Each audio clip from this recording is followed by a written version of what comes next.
carefully. Black people have always been lied to about their ancestry. They are always told they are inferior because their descendants were slaves. We are going to change this false narrative that has been carefully designed to suppress black people. In reality, black people are the chosen people of God.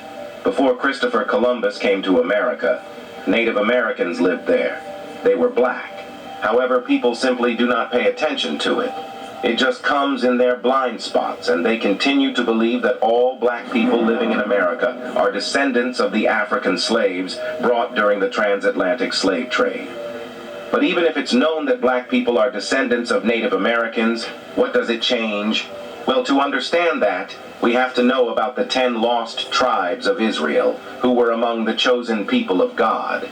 Now, it has become more appealing than ever that the native black Americans were actually descendants of these lost tribes. But how? In this video, let's find out. The Black History Archives.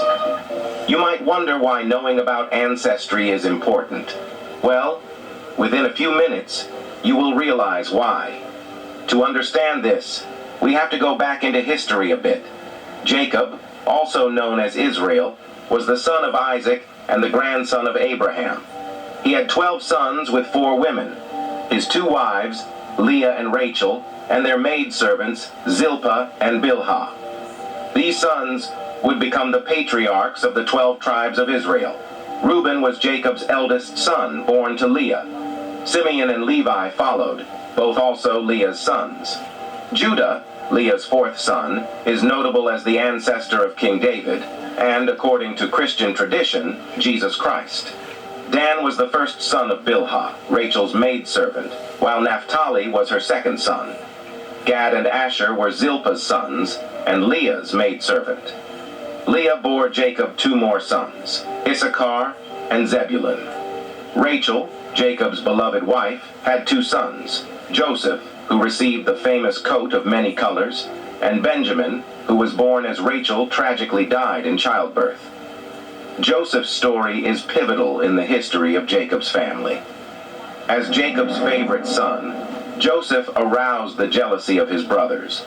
They initially plotted to kill him, but instead sold him into slavery to a caravan of Ishmaelites heading to Egypt. Joseph's life in Egypt was a series of trials and triumphs. He was sold to Potiphar, the captain of Pharaoh's guard, and entrusted with managing Potiphar's household. However, Potiphar's wife falsely accused Joseph of attempting to assault her, leading to his imprisonment. While in prison, Joseph interpreted the dreams of Pharaoh's cupbearer and baker, accurately predicting their respective fates. His skill in dream interpretation reached Pharaoh, who was troubled by dreams that no one could explain. Joseph interpreted these dreams as a prophecy of 7 years of abundance, followed by 7 years of famine. Impressed, Pharaoh appointed Joseph as his vizier, the 2nd most powerful man in Egypt. During the famine, Jacob sent his sons to Egypt to buy grain. Through a series of tests, Joseph revealed his identity to his brothers and invited his entire family, 70 people in all, to settle in Egypt. They were given the fertile land of Goshen, where they flourished. After Joseph's death, a new pharaoh came to power who did not remember Joseph. Fearing the growing population and strength of the Israelites, he enslaved them. The Egyptians subjected the Israelites to brutal labor, including building cities like Pithom and Ramesses. Their suffering increased when Pharaoh decreed that all newborn Hebrew boys be killed to control their population. Here's a reminder to please support us so we can make more videos for you by subscribing to our channel and giving the video a like. We want to build a strong community and we need your support. Let's continue now. At this time, Moses was born to Amram and Jochebed, both members of the Levite tribe. To save him from Pharaoh's decree to kill all newborn Hebrew boys, Jochebed placed Moses in a basket and set it afloat on the Nile River. Pharaoh's daughter discovered the baby and, moved by compassion, adopted him. Thus Moses grew up in the Egyptian royal household, though he always remained aware of his Hebrew heritage. As an adult, Moses witnessed an Egyptian beating a Hebrew slave. In a fit of anger, he killed the Egyptian. Fearing the consequences, Moses fled to Midian to escape Pharaoh's wrath. In Midian, he married Zipporah, the daughter of Jethro, and settled into a life as a shepherd. While tending Jethro's flock, Moses encountered God in the form of a burning bush on Mount Horeb. God revealed his plan to free the Israelites and commanded Moses to return to Egypt to lead his people out of slavery. Initially reluctant and filled with self-doubt, Moses ultimately obeyed God's call. Moses and his brother Aaron confronted Pharaoh, demanding the release of the Israelites. Pharaoh's repeated refusals led to a series of 10 plagues, each showcasing the power of the Hebrew God over the Egyptian deities. These plagues included turning water into blood, infestations of frogs and gnats, swarms of flies, the death of livestock, boils, hail, locusts, darkness, and finally, the death of the firstborn. The final plague was devastating. The Israelites were instructed to mark their doorposts with lamb's blood so that the angel of death would pass over their homes, sparing their firstborn. This event is now commemorated by the Jewish holiday of Passover.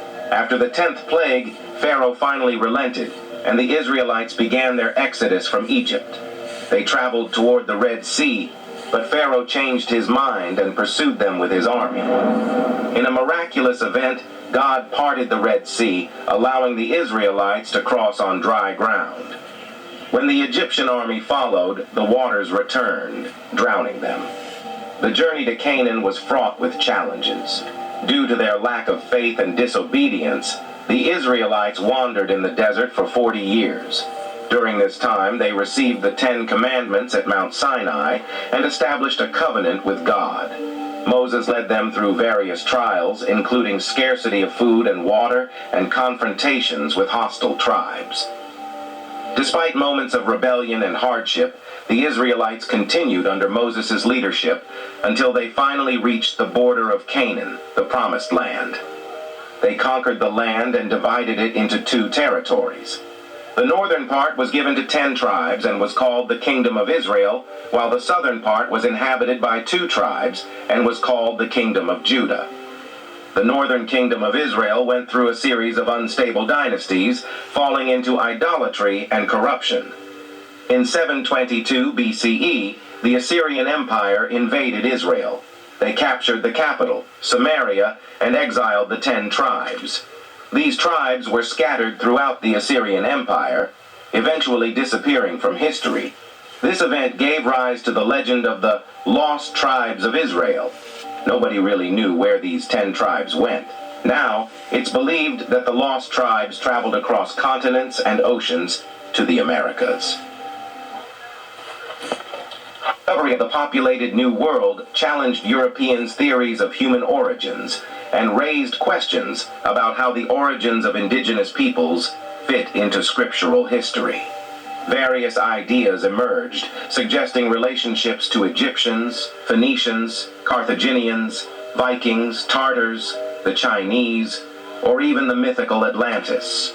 However, the most appealing argument was that the indigenous peoples of the Americas were descendants of the lost tribes of Israel. In the 16th century, Spanish writers discussed this theory. Diego de Landa mentioned it in his The Relation of the Things of the Yucatan around 1566, and Diego Duran wrote about it in History of the Indies of New Spain. The first systematic work on this theory was The Origin of the Indians of the New World by Dominican Gregorio Garcia in 1607. Garcia argued that the lost tribes of Israel traveled to the Americas alongside other migrations, citing similarities in appearance, customs, and language. He even made etymological claims, such as Mex in Mexico being derived from the Hebrew term Messiah.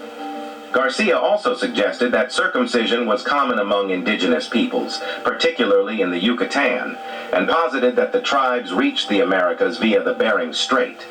Contrastingly, French Archbishop Gilbert Génébrard in 1587 argued they traveled via Greenland. In 1687, Diego Andres Rocha supported this idea, claiming that a broken Hebrew was spoken in Cuba and Jamaica.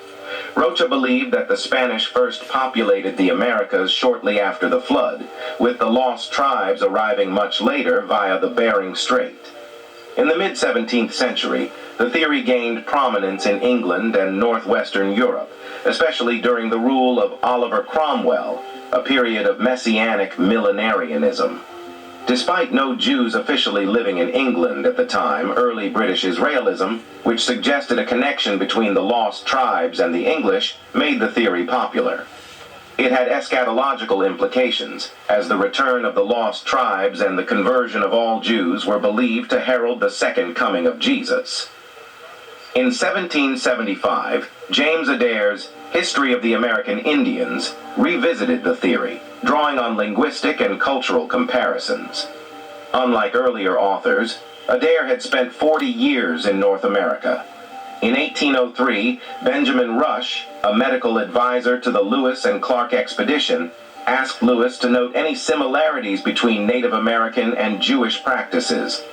The theory remained significant in some millennialist Christian circles into the 19th century, with works like Elias Boudinot's A Star in the West, 1816, and Ethan Smith's View of the Hebrews, 1825, arguing for a central role of the U.S. in a Christian millennial belief system.